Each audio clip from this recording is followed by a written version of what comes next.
The massive space station Kepler-7 drifted silently through the void, its hull scarred by plasma burns and micrometeor impacts from the recently ended conflict. Commander Zilth of the Vraxian High Command stood before the main viewing port, his forearms crossed behind, his back as he gazed at the debris field that stretched for thousands of kilometers in every direction. The twisted remains of battleships from dozen different species floated like metallic tombstones in space. The war was over. After 7 brutal years, the Hegemony Alliance had finally defeated the Sovereignty Coalition.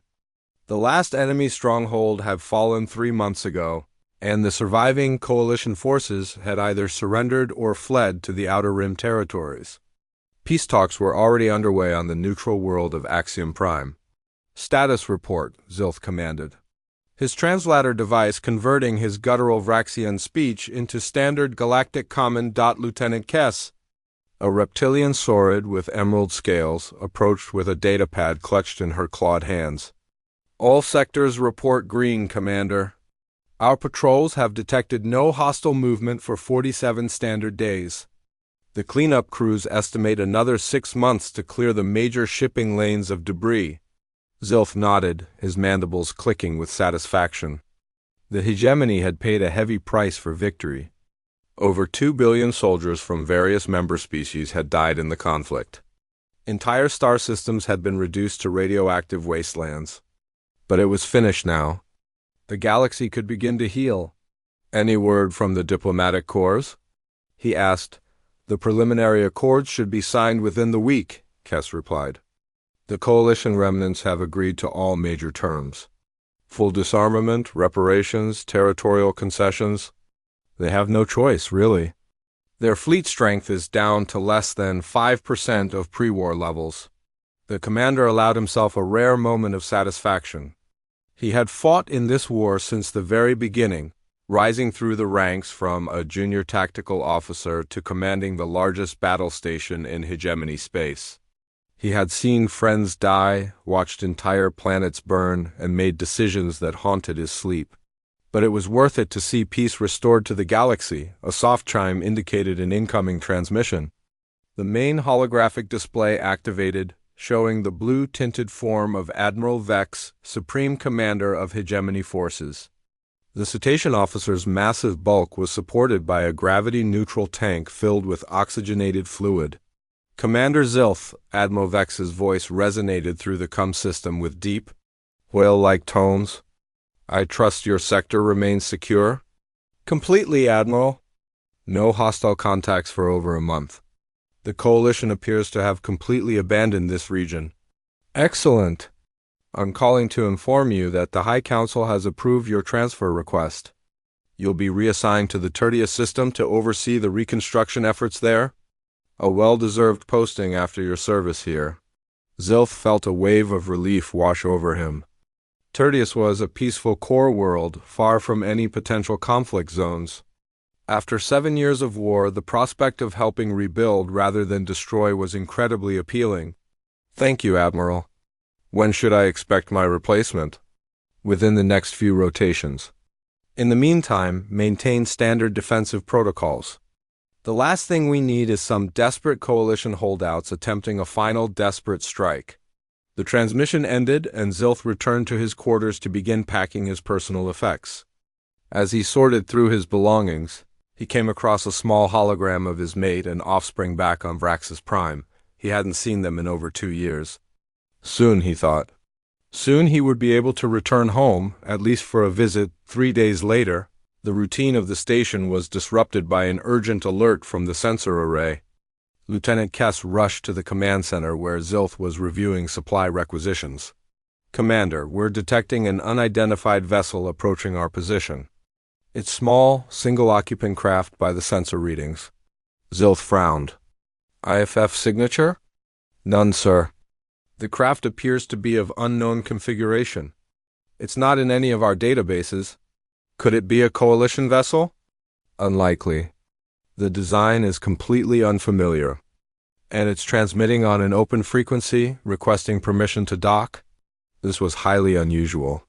During wartime, any unidentified craft would be considered hostile and destroyed on sight. But the war was over, and they couldn't simply fire on what might be a civilian vessel or refugee. "Put them through to my comm channel," Zilth ordered. The communication array crackled to life, and a voice filled the command center. It was unlike anything any of them had heard before. The words were in perfect galactic common, but the accent was strange, and there was something unsettling about the tone, flat, emotionless, yet somehow conveying an underlying intensity. Kepler 7 Station. This is Marcus Chun requesting docking permission. I have information relevant to the recently concluded hostilities. Zilth and his officers exchanged glances. The name meant nothing to them, and they had never encountered a species that spoke with such peculiar inflection. Unknown vessel. Please identify your species of origin and state your business. Zilth replied. There was a brief pause before the response came. I am human. I'm here because the war isn't over. The command center fell silent. None of them had ever heard of humans. Lieutenant Cass quickly accessed the species database but came up empty. I'm sorry, but human doesn't appear in our records. Could you clarify your species classification? Another pause. Terra, Sol System. Third planet? You might know it as catalog designation XK739. Kess's claws clicked rapidly across her console. Commander, that system is listed as uninhabited. Long-range surveys classified it as containing only primitive life forms. No sentient species detected. The surveys were wrong, came the flat response from the approaching craft. May I, Doc? What I have to tell you is urgent. Zilth considered his options. The craft was small and appeared to pose no threat to the massive station. His curiosity was piqued, and if this individual truly had information about Coalition holdouts, it could be valuable. Permission granted. Dock at Bay 7. You'll be met by security personnel. As the unknown craft approached, Zilth assembled a small security team in the docking bay. He wanted to see this human for himself. Through the observation windows, they watched as a sleek, angular vessel unlike anything in their databases glided into the docking clamps. The design was efficient but somehow predatory. With sharp edges and a matte black hull that seemed to absorb light, the airlock cycled, and a figure emerged that caused several of the security officers to step back in surprise. The being was bipedal, roughly the same height as a Vraxian, but much more slender. Its skin was a pale pink color, and it was covered in some kind of fabric, clothing, they realized. Most species in the galaxy had evolved beyond the need for artificial coverings, but it was the eyes that were most unsettling. They were small and dark, set in a face that showed no expression whatsoever.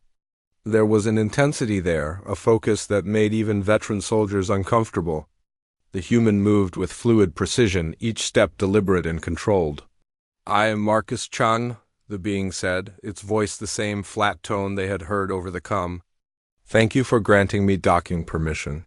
Commander Zilth stepped forward, trying to project authority despite his unease. I am Commander Zilth. You claim to have information about the war. Speak. The human's dark eyes fixed on him with uncomfortable intensity. The Sovereignty Coalition has not been defeated. They have a hidden fleet, approximately 1,200 vessels, concealed in the Proxima Nebula. They're planning a surprise attack on the core worlds while your forces are demobilizing. The Vraxian officer's mandibles clicked in disbelief. Impossible. Our intelligence networks would have detected such a force. Your intelligence networks have been compromised, the human replied without emotion. 3 of your senior analysts are Coalition agents. They've been feeding false information to your command structure for over a year. These are serious accusations. Do you have proof? The human reached into his clothing and produced a small data storage device. Communication logs, financial records, tactical plans. Everything you need to verify my claims. Lieutenant Kess took the device and quickly plugged it into a secured analysis terminal. Her scales seemed to pale as she reviewed the data. Commander, she said quietly, these appear to be authentic Coalition military communications, and there are payments traced to accounts belonging to intelligence officers Crix, Naval, and... Oh no, Director.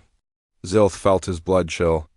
Director Thane was the head of Sector Intelligence? If he was a coalition agent, then every strategic decision made in the past year could have been compromised. How did you obtain this information? He demanded of the human. I've been tracking the coalition's hidden activities for the past 2 years, Marcus replied. While your military focused on the conventional war, I was hunting their covert operations. 2 years? But that would mean you've been in our territory since before first contact protocols were established, yes. Your species aren't as observant as you believe. The implications were staggering. This human had been operating in hegemony space undetected throughout most of the war. But there was something else troubling Zilth. You said the war isn't over. If you have this intelligence, why bring it to a minor station commander? Why no? Commander Zilth had made his decision within the hour. Against all protocol and common sense, he was going to help the human. The intelligence data was too detailed and corroborated to be fabricated, and despite his unsettling demeanor, Marcus Chen had provided more actionable intelligence in one meeting than the hegemony's entire spy network had in months. The ship Marcus had requested was the Interceptor class vessel Phantom Strike, one of the fastest craft in the station's complement. Originally designed for deep reconnaissance, it had been retrofitted with enhanced weapon systems and stealth capabilities.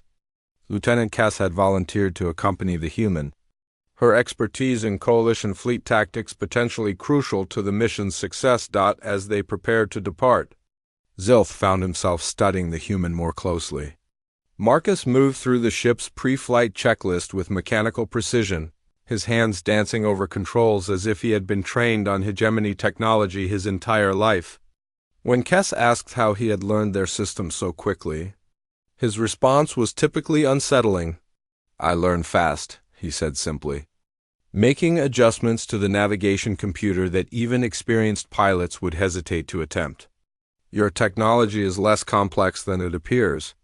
The journey to the Proxima Nebula would take 18 hours at maximum speed.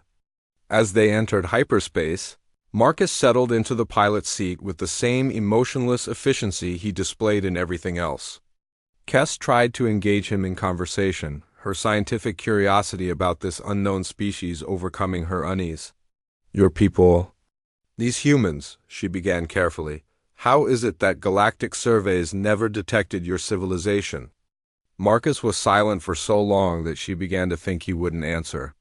When he finally spoke, his voice carried that same flat tone, but there was something underneath it that made her scales prickle. Because we didn't want to be detected. Your survey ship saw exactly what we wanted them to see. Primitive life forms. No technology. No threat, but why? Most species actively seek contact with galactic civilization once they develop spaceflight. Most species are not human. The response ended the conversation. Kess spent the remaining hours studying coalition fleet formations while Marcus sat motionless at the controls, staring into hyperspace with an intensity that never wavered. She began to wonder if humans even needed to sleep. When they emerged from hyperspace at the edge of the Proxima Nebula, the sight before them confirmed Marcus's intelligence in the most disturbing way possible. Hidden within the swirling gases and electromagnetic interference of the nebula was the largest military fleet either of them had ever seen. Hundreds of coalition vessels, from massive dreadnoughts to swarms of fighter craft, arranged in precise battle formations. By the void, Kess whispered. There must be over 1,000 ships. 1,237, Marcus corrected without looking at the displays. Plus support vessels and automated defense platforms. How can you possibly count them so quickly? I've been watching this fleet for 6 months, he replied, beginning to input commands into the stealth system. I know the position of every vessel. The Phantom Strike's advanced stealth capabilities allowed them to penetrate deep into the nebula without detection. As they moved closer to the fleet's center, Kess began to understand the magnitude of the coalition's deception. This wasn't just a hidden fleet, it was a complete military infrastructure. Massive supply ships, mobile repair facilities, even what appeared to be a temporary command station constructed from linked cruisers. The attack is scheduled to begin in 37 hours, Marcus said, highlighting several key vessels on the tactical display. The command ship is that modified dreadnought at the formation's center. The fuel depot is here, disguised as a disabled freighter. Eliminate both targets, and the fleet becomes stranded. Kess studied the tactical situation with growing despair. Marcus, even with our enhanced weapons, we're one ship against over 1,000. The moment we attack, every vessel in the fleet will converge on our position. Yes, he agreed simply, that's suicide. Only. If we fail, his calm acceptance of odds that would terrify any rational being was deeply unnerving. Kess had fought through the entire war, faced death countless times, but she had always believed survival was possible. Marcus seemed to operate under different assumptions entirely. They spent the next several hours in detailed reconnaissance, mapping patrol routes and identifying defensive weak points. Marcus demonstrated an understanding of military tactics that exceeded most career officers, pointing out vulnerabilities that even Kess's experienced eye had missed. There, he said, indicating a gap in the patrol pattern. We have a 4-minute window where this approach vector will be unmonitored. 4 minutes isn't enough time to reach both targets. It is if we split up. Kess's reptilian features showed her shock. Split up? Marcus, you can't seriously suggest taking on half this fleet alone in a single-seat fighter. The shuttle bay has 2 strike craft. You take one and target the fuel depot. I'll handle the command ship. In a fighter? Against a dreadnought and its entire escort squadron? Yes. The simple certainty in his voice was more frightening than any battle cry. Kess realized that the human wasn't displaying bravery or heroism. He was simply stating facts as he understood them, as if the outcome was already determined. They launched their assault at the optimal moment, using the nebula's interference to mask their approach. Kess piloted her fighter toward the disguised fuel depot, her heart's pounding as coalition sensors began to detect their presence.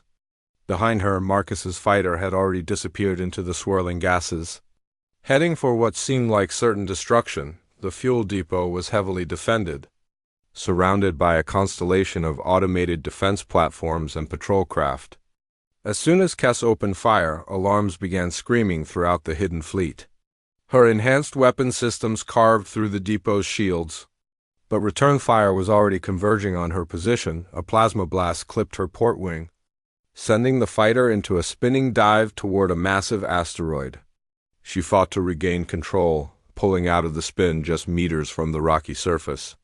Coalition fighters were swarming toward her position, their weapons lighting up the nebula with deadly energy. Then something impossible happened. Through her comm system, she heard the sound of weapons fire from Marcus's position, not the sharp crack of fighter cannons, but the deep, thunderous roar of capital ship weapons.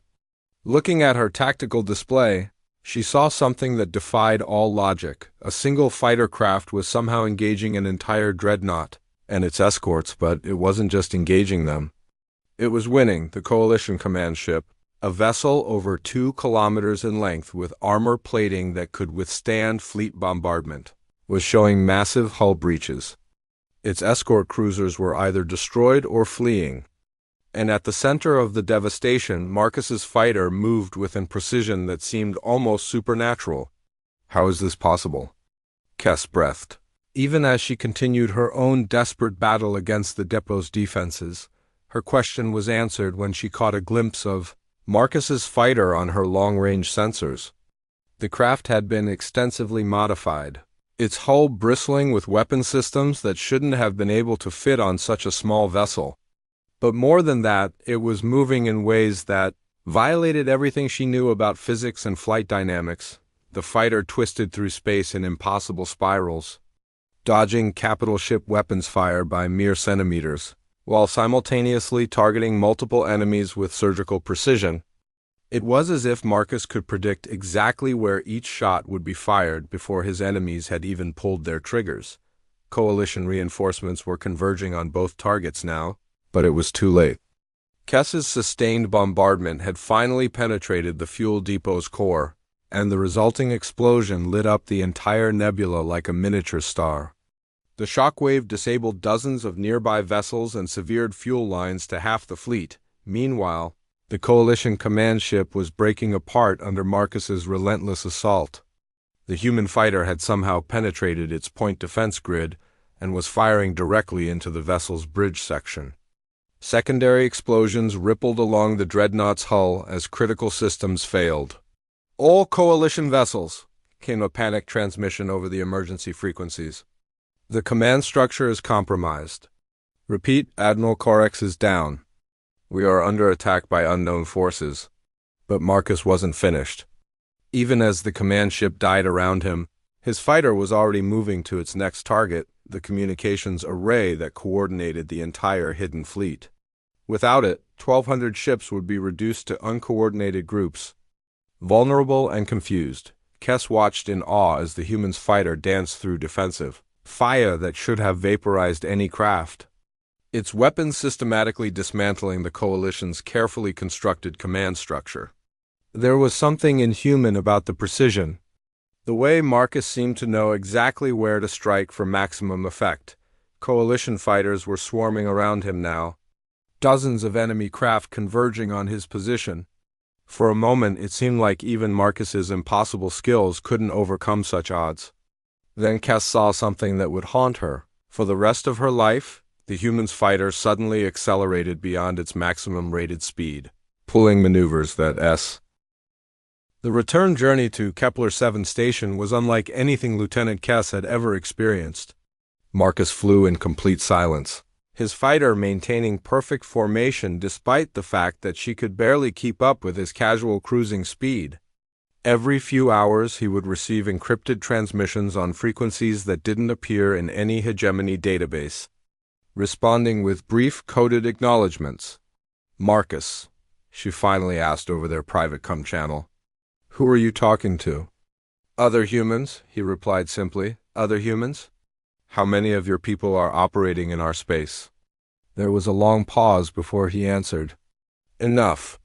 When they docked at Kepler-7, Commander Zilth was waiting with a full tactical briefing team.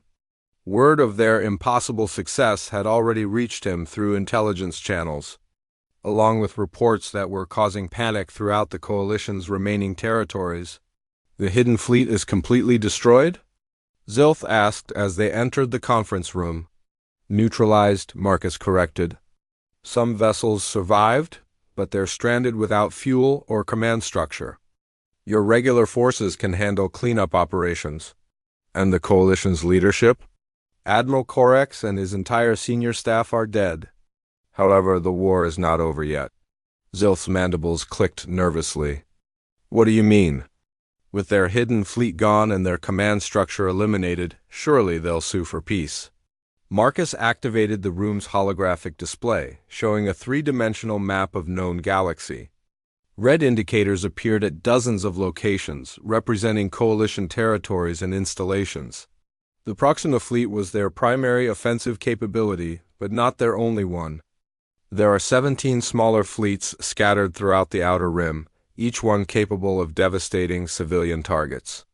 More importantly, there are Coalition sleeper cells embedded in 43 different hegemony worlds. The room fell silent as the implications sank in. Lieutenant Kess studied the display with growing horror. "They're planning a terrorist campaign?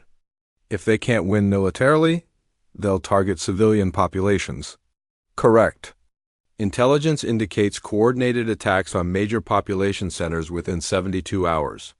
Biological weapons, antimatter devices, and worse. The casualties would be in the tens of billions." Commander Zilth stared at the tactical display with 4 eyes wide with shock. "Our security forces can't possibly protect every potential target. There are too many worlds, too many possible attack vectors. Which is why I'm not waiting for them to act," Marcus said calmly. "What exactly are you proposing?" "Total elimination of Coalition military capabilities. Every fleet, every base, every weapons depot, simultaneously?" The Vraxian officer's mandibles clicked in disbelief. "That's impossible. Such an operation would require coordinating thousands of ships across hundreds of light years." "The logistics alone are already in place," Marcus interrupted. My people have been preparing for this contingency for over a year. Your people? How many humans are we talking about? For the first time, Marcus seemed to consider his words carefully. Fewer than you might expect. More than you could handle. Before anyone could respond, alarms began blaring throughout the station. Emergency lights bathed the conference room in red as Lieutenant Kess rushed to a communication terminal. Commander, we're receiving priority transmissions from 17 different sectors. Coalition forces are moving on multiple fronts. It appears they're launching their terrorist campaign early. Marcus checked a device on his wrist that none of them had noticed before. They detected our infiltration of the Proxima fleet sooner than anticipated. The attacks will begin in 6 hours instead of 72. Then we're too late, Zilth said grimly. There's no way to coordinate a galaxy-wide defense in 6 hours. You're right, Marcus agreed. There isn't. He moved to the communication console and input a series of commands that bypassed all security protocols. When Kess tried to stop him, he simply looked at her with those dark, unblinking eyes, and she found herself unable to move. All hegemony forces, Marcus's voice echoed through the station's communication system. This is Marcus Chun, designation Operative 7, authorization code Omega Black 77. As of this moment, all military operations in the following sectors are under human command. Commander Zilth tried to object, but found that his voice wouldn't work. Throughout the station, every officer and crew member had suddenly become perfectly still, as if frozen in time. Do not be alarmed, Marcus continued, his voice now broadcasting on all frequencies across the entire hegemony territory. This is a temporary measure to ensure maximum operational efficiency. Resume normal duties once the current crisis has been resolved. Lieutenant Kess watched in horror as Marcus's hands moved across the console with inhuman speed, accessing command codes and military networks that should have been impossible for any outsider to breach. Data streams flowed across multiple displays, showing real-time information from across the galaxy. Marcus, what have you done to us? She managed to whisper. Temporarily suppressed your motor functions to prevent interference. The effect will wear off in approximately 1 hour. His tone was as emotionless as ever. But there was something different now, something that suggested vast resources being brought to bear on the main display. Tactical information began appearing from sectors across known space. Not just hegemony space coalition territory as well. Human forces, previously invisible, were suddenly revealing themselves in positions throughout the galaxy. The scope of it was staggering. Hundreds of advanced vessels, operating from hidden bases that had somehow been constructed without detection. Sleeper agents embedded in every major coalition installation. Surveillance networks that had been monitoring galactic communications for years. By the void, Commander Zilth breathed, his motor functions partially returning. How long have your people been preparing for this? Since first contact protocols were established, Marcus replied, coordinating what appeared to be a galaxy-spanning military operation from a single console. We knew this war would eventually require human intervention. But why? This conflict had nothing to do with Earth. Marcus paused in his work, turning to look at the Vraxian commander with those unsettling dark eyes. Commander, do you know how many sentient species have gone extinct due to galactic wars in the past 1,000 years? I know, I don't have those figures readily available. 437. Complete extinction. Billions of years of evolution wiped out because they happened to be in the wrong place when more powerful civilizations decided to fight. The human turned back to his console, where reports were flooding in from across the galaxy. Humans have a policy regarding extinction-level events. We don't allow them.